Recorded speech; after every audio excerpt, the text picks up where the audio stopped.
안녕하세요. 생생매거진 오늘 황진입니다. 본격적인 난방철을 앞두고 전기요금 인상 얘기가 다시 나오고 있습니다.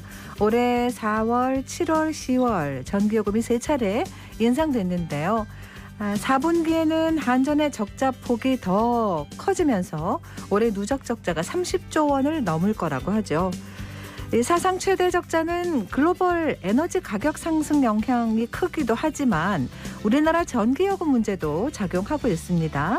올해 1분기 국내 50대 기업들은 한전의 전력 구입 단가보다 더 싸게 전기를 사용했고요. 이를 통해서 1조 8천억 이상의 혜택을 누렸다고 합니다. 최근에 경상북도는 전기요금 차등제 도입을 위한 토론회를 열었습니다. 민주당 양이원영 의원은 지역별 차등 전기요금제법을 발의했는데요. 발전소나 고압 송전탑이 밀집한 지역 주민들은 큰 고통을 감내하면서 전기를 생산하고 있는데 여기서 생산한 전기는 기업이나 대도시에서 대부분 쓰고 있습니다. 같은 요금을 내면서 지방은 전기를 생산하고 그걸 책임지는 이 문제 오늘 시사초점에서 자세히 짚어봅니다. KBS 대구 1라디오 생생매거진 오늘 11월 16일 수요일 순서 시작합니다.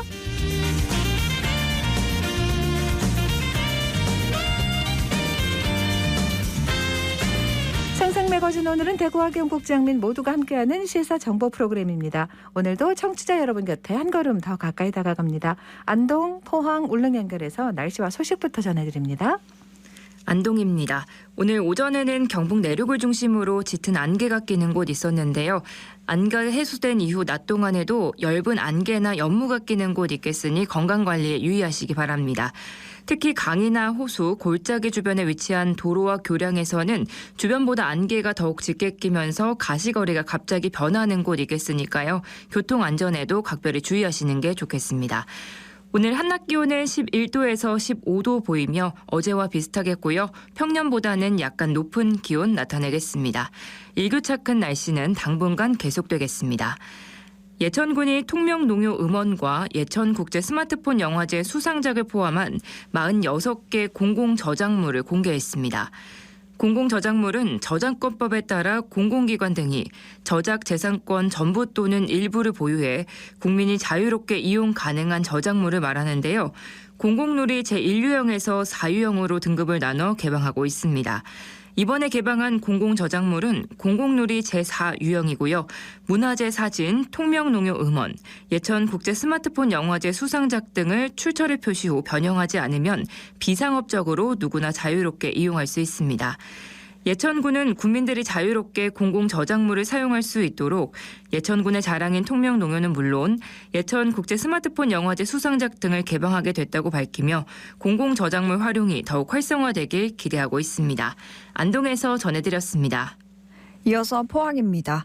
볼에 닿는 공기가 부쩍 차가워졌습니다. 오늘도 쌀쌀한 날씨 이어지겠는데요. 아침 기온 3도로 출발했고요. 한낮에는 17도에 머무르겠습니다. 일교차 큰 만큼 따뜻한 옷차림으로 건강관리 잘해주셔야겠습니다. 이번 한 주 뚜렷한 비 소식은 없어서 날은 점점 더 건조해지겠고요. 수능일인 내일도 맑은 하늘 아래 한파 수준의 추위는 없겠습니다. 포항 호미곶에 있는 국립등대박물관이 역사가 흐르는 등대와 우리 영해라는 주제로 다음 달 4일까지 사진전을 엽니다. 이번 사진전에서는 우리나라 영해의 시작점을 알리기 위해 설치된 영해 표지 23곳 중 국민들이 찾아가기 비교적 힘든 13곳의 사진 전시돼 있고요. 제주도의 재래식 등대인 도대불 등대와 한반도에서 해가 가장 늦게 지는 가거도 등대, 섬 전체가 천연기념물인 홍도 등대, 거센 파도로 유명한 맹골 군도, 죽도 등대 등 이야기가 있는 아름다운 등대 40곳의 사진도 함께 볼 수 있습니다. 등대박물관은 산업기술의 발달과 시대적인 변화로 점차 사라져가는 항로 표지시설과 장비들을 보존하고 그 역사를 연구하기 위해 건립됐는데요. 세계 최대 규모의 등대 전문 박물관에서 열리는 이번 특별 사진전에서 바다를 밝혀 뱃길을 안내하는 아름다운 등대, 그리고 바다 지킴이, 영해 표지에 대한 소중한 가치를 마음으로 느끼는 기회가 됐으면 좋겠습니다. 지금까지 포항이었습니다. 이어서 울릉입니다. 울릉도와 독도는 구름 많은 하늘 보이고 있습니다. 현재 기온은 어제보다 1도 높은 14도, 습도는 50%입니다. 동해 중부 먼바다에는 서풍이 불면서 1.5에서 2m의 물결이 일고 있습니다. 오늘 여객선은 정상 운항합니다.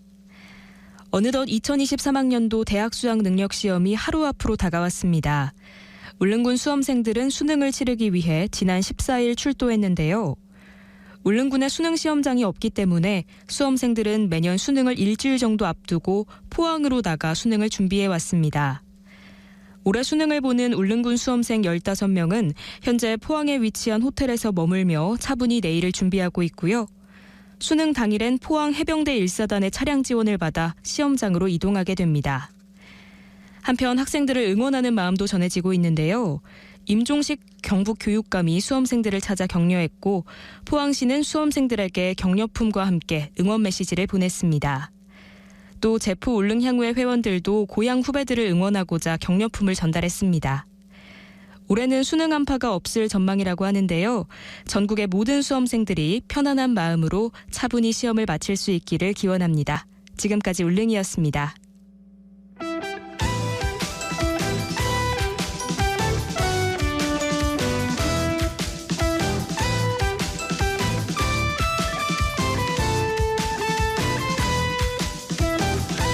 네, 오늘을 보는 키워드 뉴스 수요일에는 오마이뉴스 박정우 기자 함께합니다. 안녕하세요. 안녕하십니까? 네, 자, 첫 번째 키워드 뭔가요? 네, 피의자 조사 본격화입니다. 네, 이태원 참사 관련 소식이죠? 그렇습니다. 이태원 참사를 수사 중인 경찰 특별수사본부가 헬로윈 기간 위험 분석 보고서가 삭제되던 일과 관련해 피해자 조사를 본격화하고 있는 건데요. 네. 어제 보면은 용산경찰서 전 정보과장 김모 씨, 참사 사흘 전 정보관이 작성한 헬로윈 기간 위험 분석 보고서를 참사 이후 다른 직원을 시켜서 사무실 PC에서 삭제하도록 지시한 혐의를 받고 있는 거예요. 네. 그래서 특수본은 그동안 용산서 압수수색을 한 다음에 보고서 작성자와 정보과 직원들을 줄줄이 불러서 증거인멸을 위해 보고서 삭제가 이뤄졌는지 이걸 조사해 왔거든요. 네. 근데 뭐 사실 지난주에 있었던 그러니까 용산서 전 정보계장이 숨진 채 발견되는 그런 일도 있었고 네. 여러 가지로 이번 수사가 어떻게 진행될지 또 과연 지시한 윗선이 있는지 없는지 이것도 좀 관심 깊게 지켜보고 있는 그런 상황입니다. 또 아울러 이 행안부 쪽 인사들, 직원들 그리고 또 서울시 직원들이 불러서 조사를 하고 있거든요. 네. 결국에는 이게 윗선으로 수사가 확대될 수 있을 것이냐 이것도 한번 관심 포인트로 지켜봐야겠습니다. 근데 이제 경찰이 꼬르자리게 수사를 하고 있다 이런 지적도 나오잖아요. 계속해서. 네. 그리고 이제 뭐 윗선 어디까지 이런 얘기도 계속 나오고는 있습니다만 지금 이상민 네. 행정안전부 장관은 반박을 했죠? 그렇습니다. 어제 이상민 장관이 이 국회 예산결산특별위원회 비경제부처 부별 심사에 출석을 했는데요. 이게 뭐 제가 언급해드린 것처럼 행안부, 뭐 서울시 직원도 소환이 됐다, 뭐 참고인 조사를 받고 있다 이렇게 말씀을 드렸지만 네. 아직까지는 행안부에 대한 압수수색이 있다거나 이런 건 좀 없어요. 네. 그래서 결국에는 참사 현장에 있었던 경찰과 소방관 같은 실무자들의 집중된 수사만 하고 끝나는 거 아니냐 이렇게 우려가 나오고 있다 보니까 그런 질문도 어제 나왔는데요. 네. 여기에 대해 이상민 장관은 당시 고생했던 분들이 1차 수사 대상이 된 거 이거 진상 파악을 위해서지 이분들을 다 처벌하는 건 아니다라고 얘기를 했습니다. 그러니까 일단 그 사고의 정확한 원인을 분석하고 실상을 알아야 하기 때문에 현장에 있던 사람들이 수사 대상 아니면 참고 대상이 된 거다. 이분들에게 책임을 씌우려는 차원이 아닌 걸로 안다. 이렇게 얘기를 하고 있습니다. 그러면서 일부 언론이나 야당에서 꼬리 자르기라고 하는데 네. 전혀 아니다. 앞으로 수사 진행 방향을 보면 알겠지만 지위 고하를 막론하고 책임 있는 사람은 책임져야 하고 이 진실 규명에 협조해야 된다. 이렇게 강조를 했습니다. 알겠습니다. 자, 수사 상황 계속 지켜보고요. 다음 키워드는요? 네, 1878건 적발입니다. 네. 뭐가 이렇게 많이 적발됐어요? 예, 대구시 감사위원회가 이 시 재정이 대규모로 투입되는 3대 재정 지원 사업 분야에 대해서 감사를 실시했어요. 그래서 1878건의 지적사항을 적발했다. 이렇게 밝힌 겁니다. 네. 이 대구시 감사위원회 얘기를 좀 들어보면 이 3대 재정 지원 사업, 이게 학교급식, 시내버스 재정 지원금, 대구교통공사 전출금 이렇게 지금 분류가 되고 있거든요. 네. 지난 9월 19일부터 5주간 30여 명의 인력을 투입해서 감사를 벌였습니다. 근데 이 가운데 학교급식 분야에서 358개 학교와 시교육협력정책관실 등에서 1,827건이 적발됐다고 하는 건데요. 네. 거의 대부분, 지적사항 중 거의 대부분이 여기서 나온 거죠. 네네. 주요 적발 사항을 보면 납품업체 수의계약과 입찰 공고 시에 토요일과 휴일을 포함시키거나 또 공고일 또는 마감일을 공고기간에 포함하는, 그러니까 공고기간을 준수하지 않은 경우, 이게 553건으로 가장 많았고요. 네. 또 급식, 이 차량기사, 이 건강진단서 미첨부 같은 계약 이행과 차량 적정 여부 확인 소홀 474건, 식재료 납품업체와 체결된 계약 서류에 적시된 납품 차량 번호와 실제 납품 차량 번호 간 불일치가 265건, 수의계약 체결 시 제한 여부 확인서 미첨부가 202건 등이었습니다. 네. 그리고 이제 한편 학교급식 계약 낙찰률을 높이기 위해서 위장업체를 설립한 다음에 입찰과 계약을 한 의혹이 있는 15개 업체에 대해서는 입찰 방해죄와 사기 혐의로 수사를 의뢰키로 했어요. 네. 그래서 이런 것들 포함해서 97건에 대해서 수사 의뢰와 고발 조치를 하겠다라고 감사위원회는 설명을 했습니다. 계속해서 여기에 대해서 뭐 들어보시면은 이게 수위가 좀 낮은 것도 있고 뭐 그렇긴 하지만 네. 이게 어떻게 보면 규정을 안 지키는 그런 부분들이 있는 거니까 이게 또 어떻게 잘 처리가 되고 재발 방식이 나올지 그렇죠. 지켜봐야 될 것 같은데요. 이 계속해서 이제 대구시 교육청은 지금 뭐 통상 감사 결과 발표 시에 경고나 주의 같은 처분 건수를 기준으로 발표하지만 대구시에서는 이번에 세부 지적 사항을 건수로 표시해서 이렇게 늘어난 거다, 뭐 이렇게 또 반발도 하더라고요. 네. 실제 처분 건수는 224건에 불과하다, 이런 얘기를 하고 있는데 앞으로 뭐 재발 방지나 이 잘못된 거 어떻게 바꾸는지 그렇죠. 이게 또 마련하는 네네. 것도 중요해 보이는 상황입니다. 그게 중요한 겁니다. 네, 다음 키워드는요. 네, 대학 특별회계 신설입니다. 네, 대학 특별회계라는 게 뭐예요?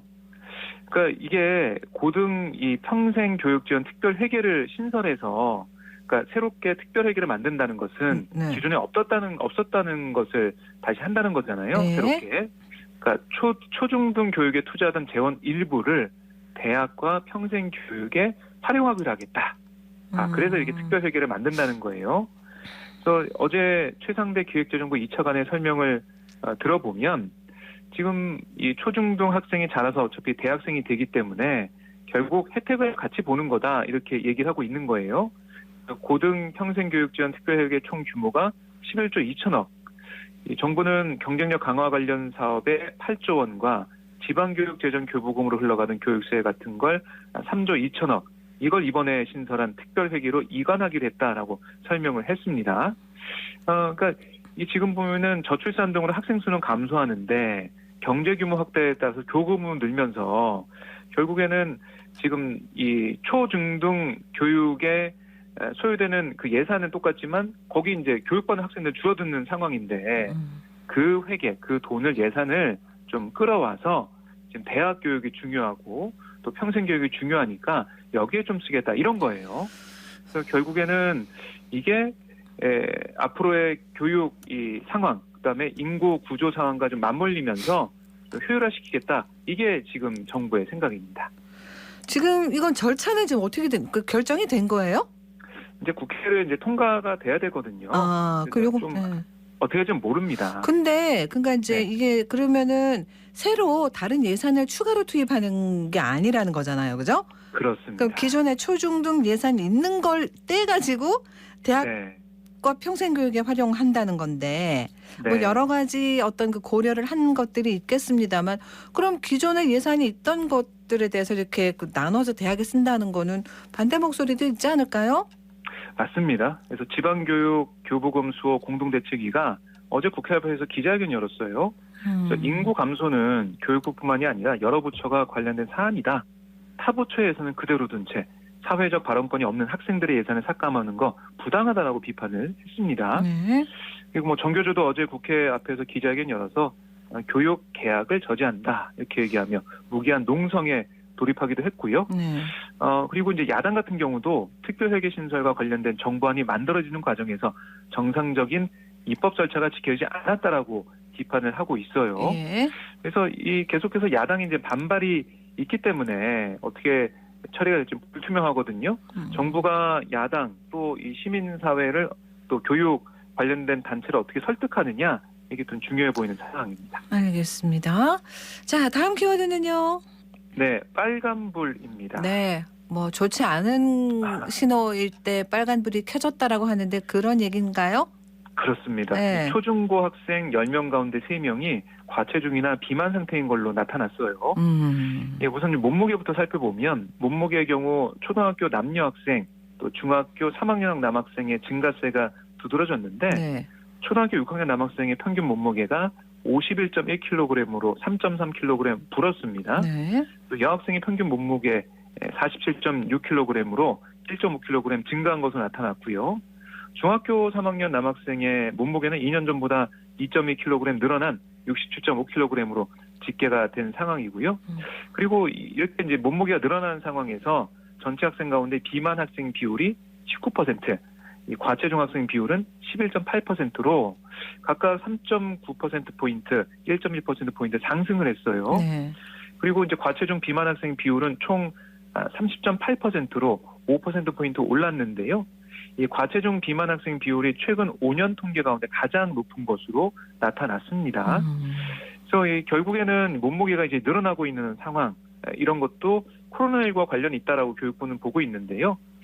원래 학생 건강검진 시기가 4월에서 7월인데 이번에는 코로나19 상황 때문에 3월에서 9월로 건강검사 기간을 연장했다. 그래서 성장기에 있는 초등학생들도 한두 달만 기간이 늘어나면 몸무게, 키가 많이 늘어나기 때문에 이게 반영이 됐다라고 얘기를 하고 있습니다. 하지만 일주일에 한 번 이상 햄버거, 피자, 튀김 같은 패스트푸드 먹는다고 응답한 학생 비율이 초등학생 74.36%, 중학생 81.27%, 고등학생 82.77%로 계속 상승하는 그런 추세를 보이고 있거든요. 그래서 이런 식습관, 또 코로나19 때문에 야외활동을 잘 못하게 된 상황, 이런 게 좀 반영된 게 아니냐, 이런 분석은 계속 나오고 있는 상황입니다. 네, 걱정입니다. 그죠? 예, 마지막 네. 그 키워드 얼른 하나 봐야 되겠습니다. 네, 80억 명 돌파입니다. 네, 80억 명 전 세계 인구예요? 80억 명? 그렇습니다. 네, 우리는 인구 줄어서 걱정인데. 그렇습니다. 네. 전 세계는 계속 늘어나고 있는 그런 상황인데요. 이 안토니오 구테우스 유엔 사무총장이 어제 성명을 내고 이정표가 세워졌다라고 전 세계 인구 80억 명 돌파에 대해서 평가를 하더라고요. 네. 네, 결국에는 공중보건과 영양, 개인 위생과 의학의 발전으로 인간 수명의 점진적인 증가, 또 일부 국가에서 꾸준히 높게 유지되고 있는 출산율 덕분에 이렇게 인구가 늘어났다라고 얘기하고 있는데 네. 결국 이 인구는 늘어나고 있는 상황. 근데 이게 과연 인구 증가가 좋은 일일 수만 있겠는가라는 지적이 계속 나오고 있어요. 네. 경제적으로는 좋은 면이 있겠지만은 여러 가지 또 빈곤 문제가 불거지고 있거든요. 그렇습니다. 여기에 대한 유엔 차원, 전 세계적인 차원의 대책도 필요해 보입니다. 알겠습니다. 오늘 여기서 마무리할게요. 고맙습니다. 네, 고맙습니다. 네, 수요일 오늘을 보는 키워드 뉴스 오마이뉴스 박정호 기자와 함께했습니다.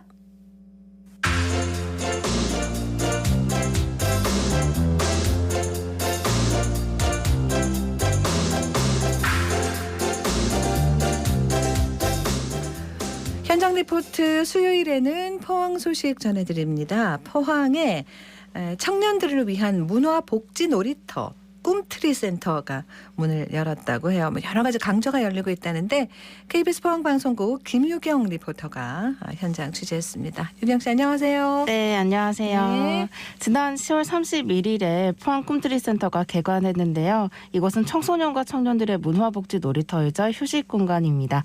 4층엔 청년 창업 플랫폼 점프가 자리를 잡고 있고요. 개관 후 첫 프로그램은 청년들의 요청이 많았던 강좌들로 구성이 됐는데요. 네. 저는 마크라멜 수업 현장을 찾아봤습니다. 포항 청춘센터 손상우 담당자 통해 전반적인 이야기 들어보시죠. 밑으로 하실 때는 모델링이 이렇게 있다 생각하시고 밑으로 이렇게 고리 만드셔서 이 줄이 앞으로 나오면 돼요. 한번 쭉 당겨보세요. 자, 이렇게 계속 반복해서 매듭을 만들어 보세요. 위로 한 번, 밑으로 한 번. 포항 청춘센터 그리고 청년 창업 플랫폼 담당자 손상우입니다.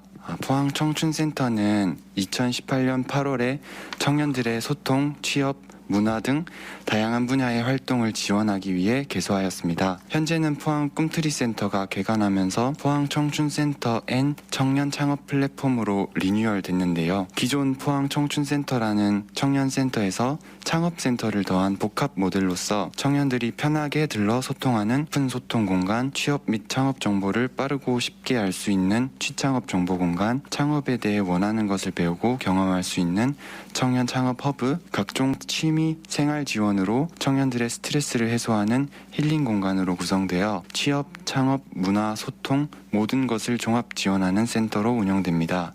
센터 내에 라운지, 회의실 등 청년들의 공간 대여가 무료로 제공되고 청년들의 역량 강화를 위해 청년 스쿨, 취업 캠프 및 특강 등의 프로그램 활동을 진행해 왔습니다. 마크라메 캔들 베이킹 수업에서 예쁘고 맛있는 작품들을 많이 만들며 청년분들의 문화 생활과 창업 소양 마련의 기회를 제공하고자 하오니 많은 관심 가져주시고 또 앞으로도 있을 다른 프로그램에도 관심과 참여 바랍니다.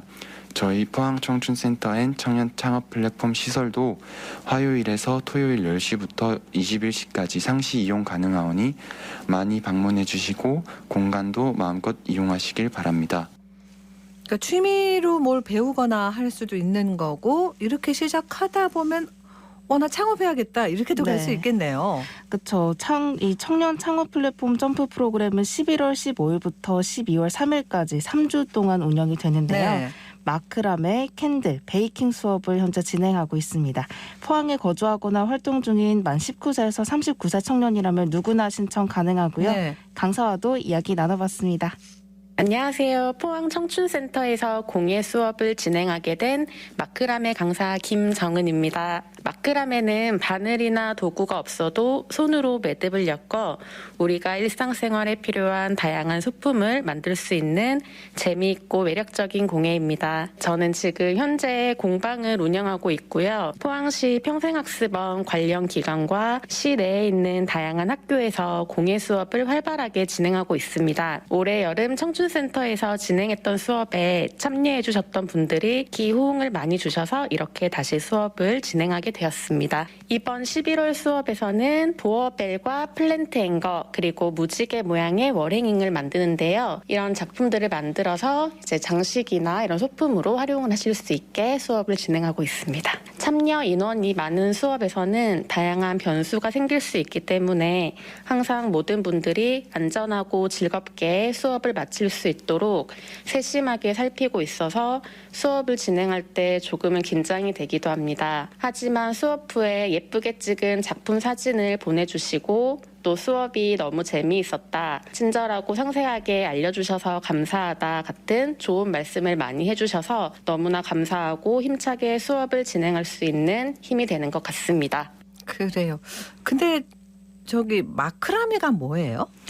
매듭 공예인데요. 보통 뜨개질이나 위빙 같은 것들은 바늘이나 도구를 사용해서 그렇죠. 작품을 만들게 되잖아요. 네네. 근데 이 마크라메는 끈으로 매듭으로 엮어서 다양한 벽걸이 장식이나 소품, 가방, 팁코스터 같은 작품들을 완성할 수가 있습니다. 네. 그렇죠. 네, 수강생들 이야기도 들어봤습니다. 들어보시죠. 안녕하세요. 저는 포항시 덕북구 덕산동에서 온 장세연이라고 합니다. 인스타그램 광고 보고 알게 되었어요. 원래 평소에 마크라메 관심이 많아가지고 좀 배워보고 싶었는데 일단 포항에 온 지 얼마 안 됐고 잠깐 쉬는 기간 동안 여러 가지 포항 청년 관련된 지원 사업이 많다고 해서 알아보던 중에 발견하게 되었거든요. 그래서 배우게 돼서 너무 좋은 것 같아요. 원래 알고 있었어요. 근데 배워보고 싶었는데 기회도 없었고 비용도 조금 부담이 있었는데 좀 저렴한 가격에 배워볼 수 있게 돼서 좋은 것 같아요. 2만 원이었던 것 같아요. 일단 오늘 하는 게 되게 기초적인 걸로 알고 있어서 추후에 뭐 주변에 선물하거나 이런 부분들 구입처라던가 만드는 방법이라던가 이런 거 좀 자세하게 배워서 응용하고 싶어요. 포항시청 홈페이지 보다가 참여하게 되었습니다. 한번 체험해보고 싶었는데 좋은 기회로 체험할 수 있게 돼서 되게 설레고 있는 마음으로 기다리고 있습니다. 완성된 제품만 봤었는데 직접 체험할 수 있다고 해서 신청하고 참여하게 됐습니다. 직접 만들었다는 만족감 얻어가고 싶어요. 예쁘게 만들어서 집 현관문에 걸어두고 싶어요. 네, 오늘은 포항 꿈틀이 센터 소식 전해드렸는데요. 지역 청소년 청년들의 쉼과 배움과 놀이가 있는 활력 넘치는 공간이 되었으면 좋겠습니다. 잘 들었습니다. 네, 고맙습니다. 포항의 김유경 리포터였습니다.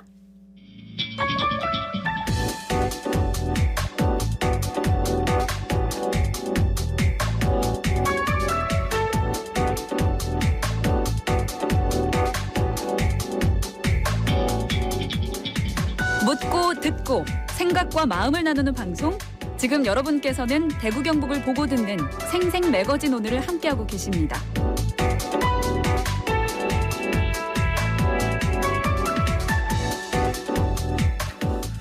오늘 방송 시작하면서 전기요금 얘기를 했어요. 발전소나 고압 송전탑 이런 그 위험 시설, 그 주의가 필요한 시설들은 다 지역에 있고요. 또 지역에서 그렇게 생산한 전기는 기업이나 대도시에서 대부분 쓰고 있거든요. 그래서 송전 거리에 따라서 전기요금을 차등 적용하자 이런 제안이 나왔습니다. 지역별 차등 전기요금제 오늘 좀 알아볼게요. 대구 경북연구원 설홍수 연구위원 전화 연결합니다. 안녕하세요. 네, 안녕하세요. 네. 설홍수입니다. 네, 반갑습니다. 지난주에 국회의원 회관에서 이 전기요금 차등제 실현을 위한 정책 토론회가 있었습니다. 그래서 새로운 의견이다, 시선이다 싶었는데 우리 설 박사께서 주제 발표를 하셨다고 들었거든요. 개념부터 좀 짚어주세요. 뭔지. 네. 우리나라 전기요금은 용도별로 차등화 되어 있습니다. 주택용이나 산업용, 교육용, 농사용, 가로등, 일반용, 심야 이렇게 용도별로 되어 있고요.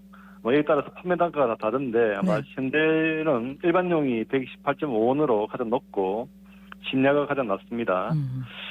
전기요금이 용도별로 되어 있기 때문에 수도권에 살든 지역에 살든 용도별로는 같은 전기요금을 냅니다. 똑같다. 네.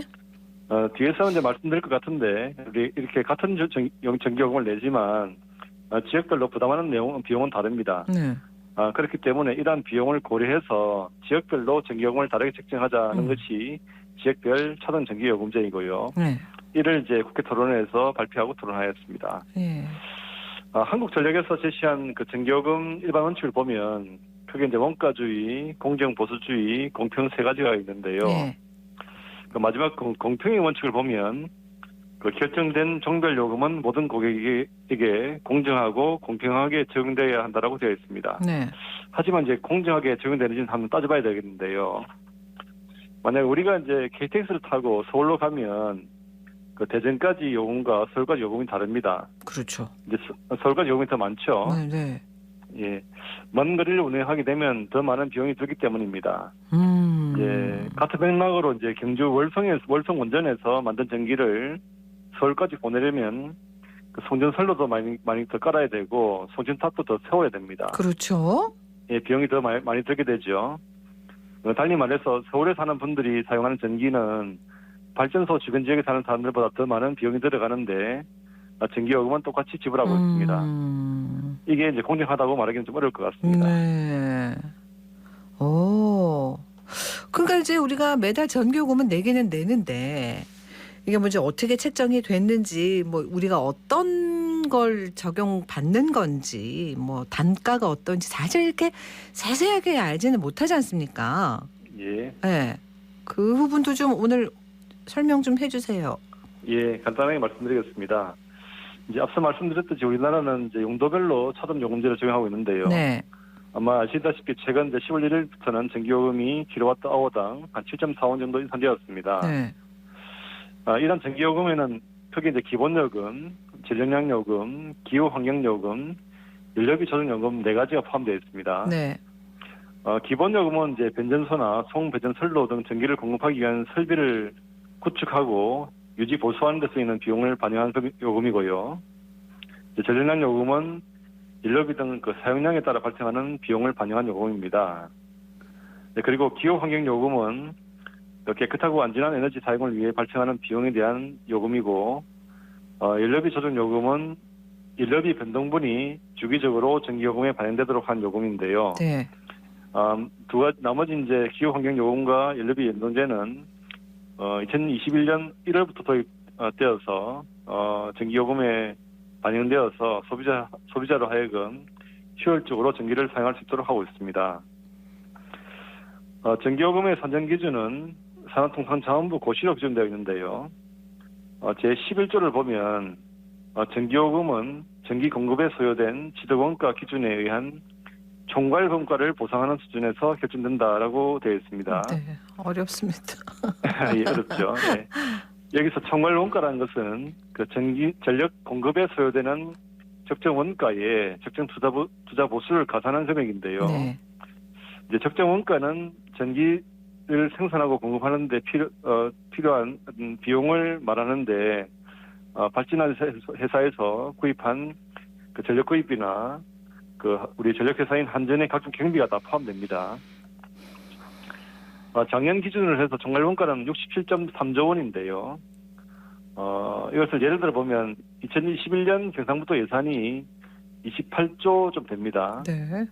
그러니까 이 전기요금의 총괄원가가 경상북도 예산이 한 2.4배에 해당되는 원이 전기 공급에 들어갔다고 볼 수 있겠습니다. 네. 일단 우리나라가 수도권 집중 현상이 꽤 심합니다. 모든 분야에서 말이죠, 그죠? 예. 네. 그러니까 이제 전기도 그만큼 그럼 많이 쓸 수밖에 없다는 게 상식적으로 그 얘기가 되는 거잖아요, 그죠? 예, 맞습니다. 네. 그러면은 전력 생산, 소비 실태 이런 것도 다 이렇게 봐서 나온 게 있죠? 예, 제가 분석한 바에 따르면 먼저 전력 소비에 대해서 말씀드리겠습니다. 네. 서울, 인천, 경기 이 수도권에서 사용하는 전력량은 그 작년 기준으로 해서 국내 전체의 38.6%를 차지합니다. 우리나라가 전체 17개 광역지자체인데요. 네. 이 불과 3개 지역에서 이 정도의 전력을 사용하고 있습니다. 그리고 이걸 좀 더 넓혀서 대도시권, 그러니까 이제 수도권과 앞서 이야기했던 수도권과 광역시를 포함하면 우리나라 전체 61.5%를 사용하고 있습니다. 우와. 예, 그리고 반대로 이제 이런 대도시권의 전력 생산량은 39%에 불과합니다. 반이네요, 반. 맞습니다. 생산은 반하고 쓰는 거는 배에 쓰고.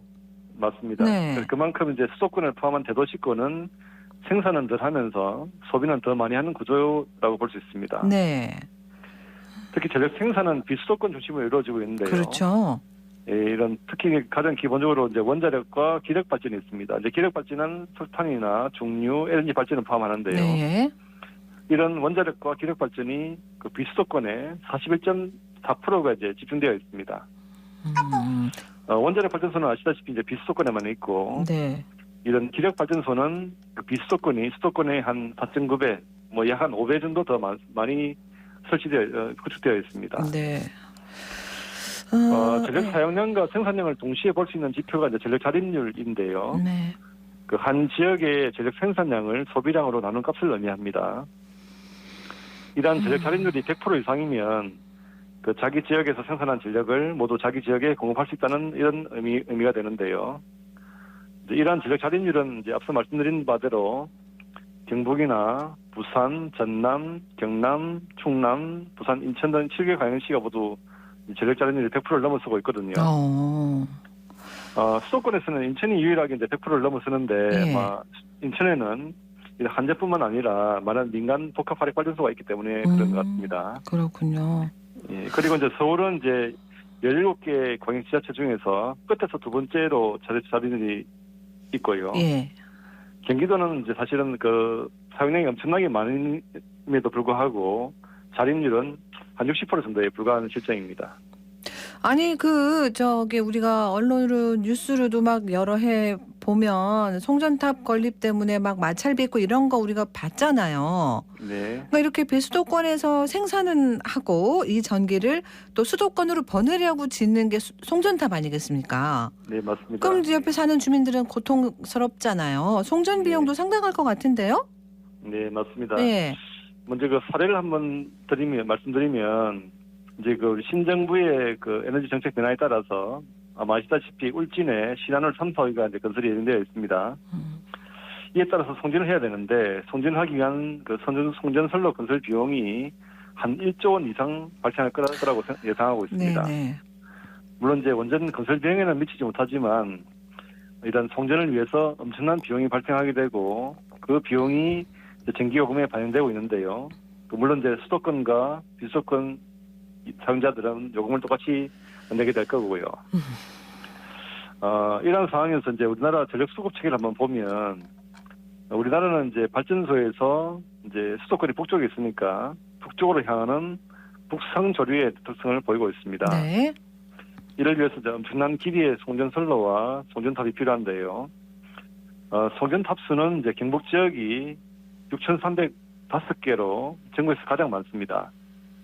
그리고 송전선로 길이는 이제 경북 지역이 경기도 다음으로 긴데요. 한 2,000km 킬로미터 됩니다. 네. 작년 기준으로 해서 한 860만 메가와트 정도의 송전 손실이 발생했는데, 아마 작년에 이제 그 판매 단가를 한 108원 정도 되는데, 네. 이 기준을 적용해 보면 한 9,400억 정도가 손실이 발생했다고 볼 수 있습니다. 결국 이제 발전소에서 전력을 생산해서 먼 거리로 송진하는데 한 9,400억 정도가 이제 손실이 발생했고, 이러한 금액은 이제 전기요금에는 이제 부하 지역에 그러니까 우리 수도권의 소비자들의 전기요금에는 반영되지 않고 있습니다. 지금 저희가 방송 시간은 정해져 있는데 네. 이야기를 듣다 보니까 근본적인 문제를 짚는데도 이렇게 시간이 오래 걸립니다. 그죠? 우리가 너무 몰랐고 알아야 하는 것들인데 자, 그러면 이제 정리를 좀 해야 될 필요가 있는데요. 자, 그럼 전기요금 이제 차등제의 필요성, 근거는 쭉 얘기해 주셨단 말이죠. 구체적으로 이걸 어떻게 실현하면 된다. 이 얘기해 주십시오. 이번 그 국회 토론회에서는 이런 그 전기요금제의 문제점을 제시하고 개선의 방향과 과제를 제시했습니다. 네. 크게 세 가지를 방향을 제시했는데요. 첫째, 이제 이런 발전소 지역 송전 비용을 고려해서 전기요금제를 도입하자는 것입니다. 네. 이런 송전 거리에 따라서 송전 손실 비용과 송전 설치에 따른 갈등 비용들을 고려해서 결정하였습니다. 둘째로 이런 탄소 중립을 선도하는 원전 지역에 대한 지원 확대 부분입니다. 이런 원전의 온실가스 감축에 대한 기여 부분과 또 탈원전에 대한 손실 보상 등을 고려했습니다. 네. 그리고 세 번째로 지자체의 전기요금 그 산정 권한에 대한 권한 부여입니다. 이제 이 부분은 이제 에너지 자치 분권의 일환으로 볼 수 있는데요. 그 전기요금 산정에 대해서 지자체의 권한을 강화하는 내용입니다. 따라서 네네네. 네. 박사님 그러면 지금 시간이 다 돼서 이거 법 바꿔야 하는 거잖아요. 이게 이제 되려면 그죠? 이거 사회적인 분위기라든가 정치권 분위기는 어떤지 혹시 좀 보셨어요?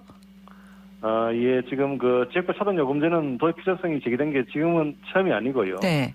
그 2014년에 이제 경북과 인천, 울산 5개 방역 지자체가 공동으로 이제 아마 건의한 바 있습니다. 네네. 20대 국회에서도 이제 새누리당 배덕광 의원이 관련된 전기사업법 개정안을 대표 발의했고요. 아마 지난 월요일이죠. 그 양이원영 의원이 그 전기요금 지역별 공급 비용 차이를 소매 요금에 이제 반영하는 전기사업법 개정안을 발의하는 기자회견을 했습니다. 이번 국회 토론에서도 대구 경북의 많은 국회의원들이 참석해 주셨는데요.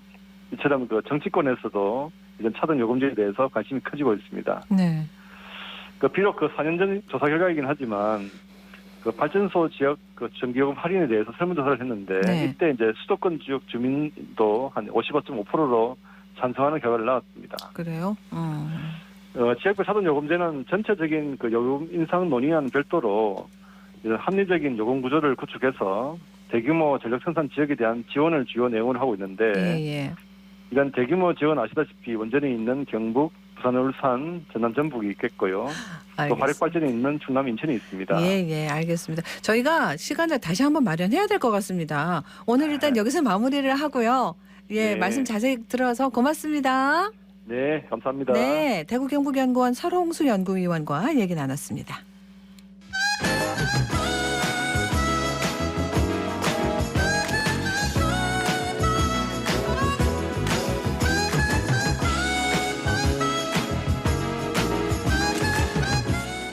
네, 11시 44분 지났습니다. 더 나은 대구를 위해 고민하고 행동하는 시민들을 만나는 시간 답은 공익과 공동체. 오늘은 대구시 마을공동체 만들기 지원센터 문정환 총괄운영팀장 함께합니다. 안녕하세요. 네, 반갑습니다. 저희가 주민 참여예산제 이 시간에 자세히 소개를 해드리는데 오늘은 청소년들이 참여하는 주민 참여예산제 소식이에요. 네, 맞습니다. 그 주민 참여 예산제는 주민이 지자체 예산 결정에 참여하는 제도인데요. 그렇죠. 지난번에는 대구시 주민참여예산제의 한 유형인 읍면동 참여형 사업을 소개를 드렸습니다. 네. 오늘은 아동이나 청소년의 참여에 대해서 좀 말씀드리려 하고요. 네. 현재 대구시 주민참여예산제에 배정된 예산들 중에서 대부분이 만 18세 이상의 성인들만이 참여가 할 수 있습니다. 대구는 주민참여예산제를 시정참여형, 구군참여형, 읍면동 참여형으로 나누고 있고요. 네네. 올해는 청년참여형을 따로 만들었습니다. 이름 그대로 이제 청년의 일자리, 창업, 교육, 문화 등과 같은 주제들을 다루고 있는데요. 만 18세 이상의 청년들에 해당하는 사업만 다루고 있는 것입니다. 네. 주민참여예산제는 누구나 참여할 수 있는 건데 일단 만 18세라는 기준은 있군요. 네, 그렇습니다. 네. 아동 청소년의 참여는 사실상 좀 배제해왔던 것이죠. 네. 주민참여예산제가 더 많은 시민 참여의 확보에 노력을 좀 기울인다면 이제는 아동이나 청소년의 참여를 외면해서는 안 된다라는 목소리가 점차 많아지고 있는 이유입니다. 네. 이런 와중에 얼마 전에 이제 달성군에서 중학생들을 대상으로 하는 달성군 청소년 주민참여예산학교를 운영한다고 해서 주목을 받고 있습니다. 네. 어쨌든 교육이기는 한데 이게 지자체 예산 참여 이런 걸 다루는 거라 가지고 네. 중학생들 참여가 결정은 쉽지 않았겠습니다. 예, 맞습니다. 네. 달성군 청소년 주민참여예산학교는 올해 시범적으로 진행하는 것이고요. 네. 달성군에서 먼저 청소년 주민참여예산학교에 참여할 학교를 모집을 했습니다. 네.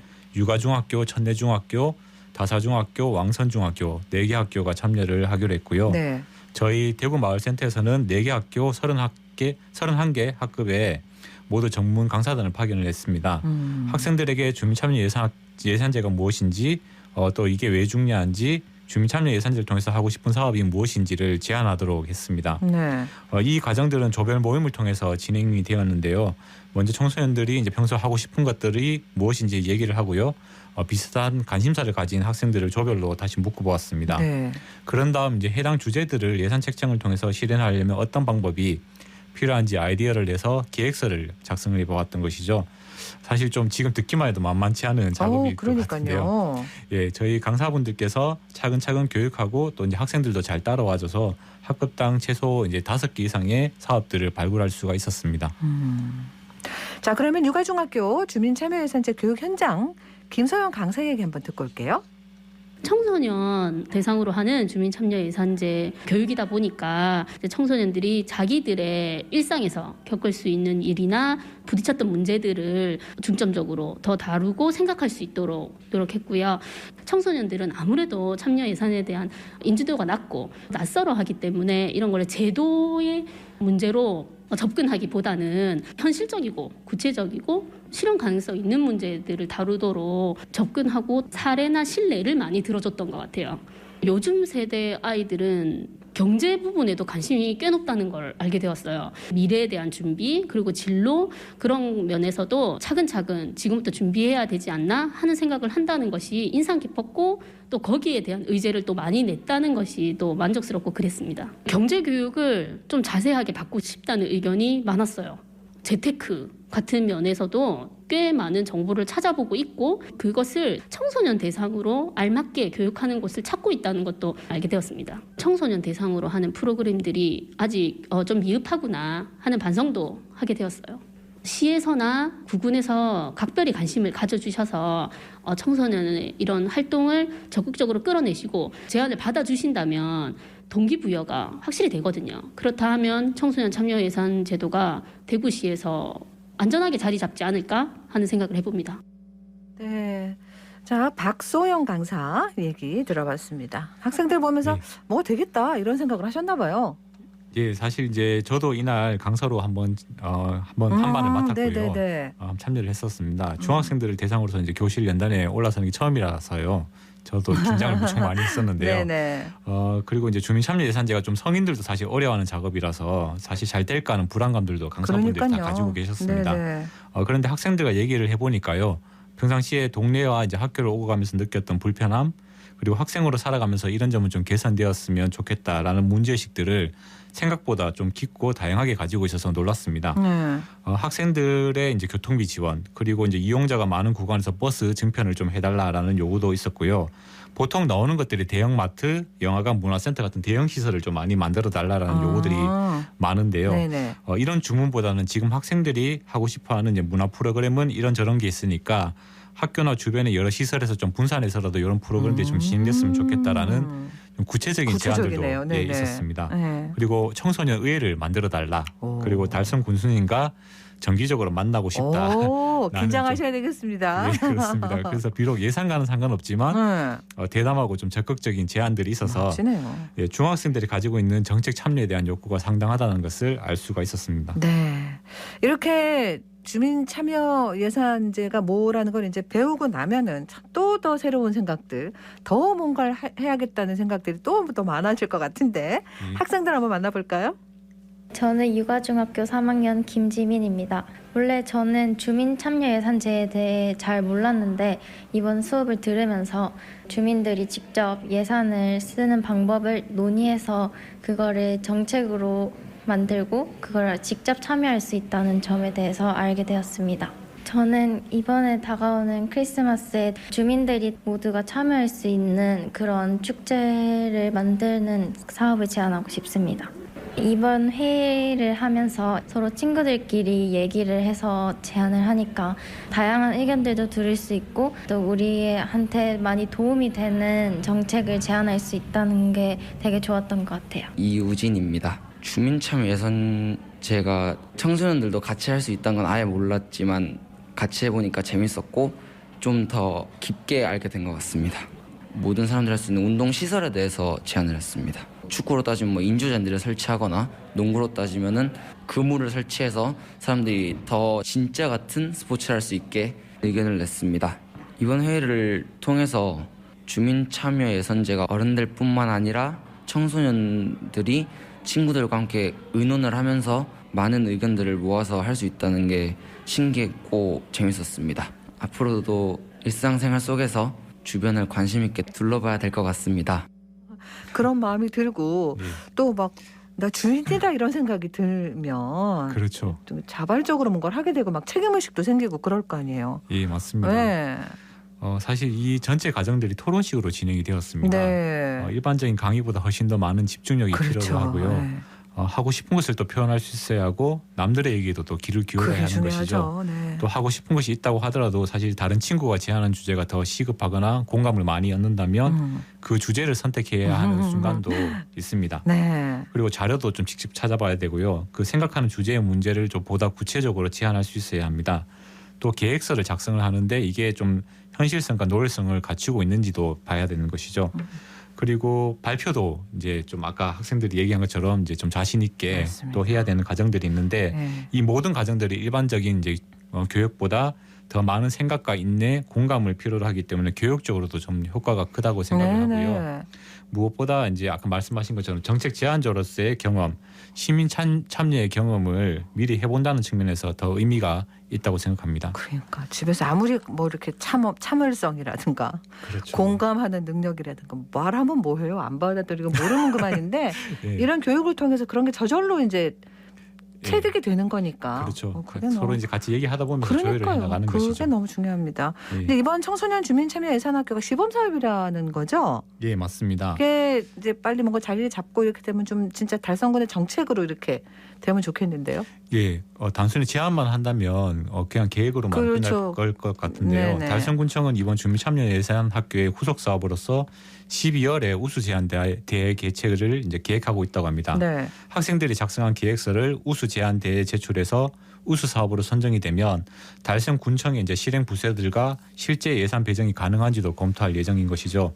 그래서 단순히 과정을 배워보는 데서 그치는 것이 아니라 실제 정책으로도 입안될 가능성이 있습니다. 그렇기 때문에 이번 교육 과정이 학생들에게 더 큰 의미가 있지 않을까라는 생각을 하고 있습니다. 네, 다른 지역은 어때요? 이런 걸 많이 하고 있어요? 예, 사실 이제 수원시가 2012년에 주민참여 예산제에 청소년위원회를 따로 만들었거든요. 이때가 이제 좀 전환점이 사실 좀 되었고요. 네. 현재 이제 서울시 강서구 같은 경우에는 만 9세 이상 예, 초등학생이죠. 어린이들이 참여하는 아동 참여 예산제를 운영하고 있습니다. 그리고 서울시 은평구 같은 경우는 구의회 내 청소년 의회를 별도로 운영하고 있습니다. 청소년들이 실제 교육 문화나 인권 복지 부분과 같은 4개의 각 분과위원회를 구성을 하고요. 청소년들이 제안하는 정책이나 예산 입안에 참여할 수 있는 이런 것들을 이제 정책 심의를 하는 역할들을 가지고 있습니다. 알겠습니다. 마을센터에서 알리고 싶은 거 간단하게 하나 알려주시죠. 예, 오는 11월 30일에 대구 마을공동체들이 본인의 활동들을 알릴 수 있는 사례 공유회가 있습니다. 예. 좀 참여해 주셔서 공동체들의 발표도 들어보시고요. 공동체들이 직접 하는 공연도 한번 즐기셨으면 좋겠습니다. 알겠습니다. 오늘 말씀 고맙습니다. 네, 감사합니다. 네, 문정환 총괄운영팀장과 얘기 나눴습니다. 교통정보입니다. 윤가영 리포터. 네, 먼저 시내도로입니다. 신천대로 서대구 나들목 방향으로 시원한 흐름 보이는데요. 반대 상동교 방향으로도 무리 없이 이동할 수 있겠습니다. 앞선 순환도로 소명내거리에서 상동교 방향으로도 원활한 모습이고 국제보상로 공평내거리에서 중앙내거리 방향으로도 흐름 좋은 모습입니다. 이어 청구 삼거리에서 구 MBC 내거리 방향으로도 불편함은 없겠습니다. 동부로는 동대구역 내거리에서 파티마 삼거리 방향으로 좌회전하는 차량들은 동대구역 신호 2번 정도 예상하셔야겠습니다. 이어서 고속도로입니다. 경부고속도로 양방향으로 시원한 흐름 보이고 있고 중앙고속도로 부산 방향으로도 제속도로 이동 가능하겠습니다. 반대 춘천 방향으로도 편안한 흐름 보이고 있는데요. 중부내륙고속도로는 창원 방향으로 성서 나들목 일대로 잠깐 주춤하는 모습 보입니다. 반대 대구 방향으로는 무리 없이 이동 가능하겠습니다. 지금까지 이 시각 교통정보였습니다. 2023학년도 대학 수학능력 시험이 내일입니다. 오늘 오후에 대구와 경북의 120여 개 시험장에서도 수험생 예비 소집이 있어요. 내일 아침 대구 도시철도는 운행 횟수를 12차례 늘리고 운행 간격도 5분으로 단축합니다. 모든 수험생들이 편안하게 시험장 갈 수 있도록 자가용도 학교 정문 200m 부근에서 내려야 합니다. 우리 수험생들, 가족들, 선생님들 모두 고생 많으셨어요. 끝까지 마무리 잘하시고 모두 시험 잘 치세요. 11월 16일 수요일 생생매거진 오늘 여기까지입니다. 함께해 주신 여러분 고맙습니다.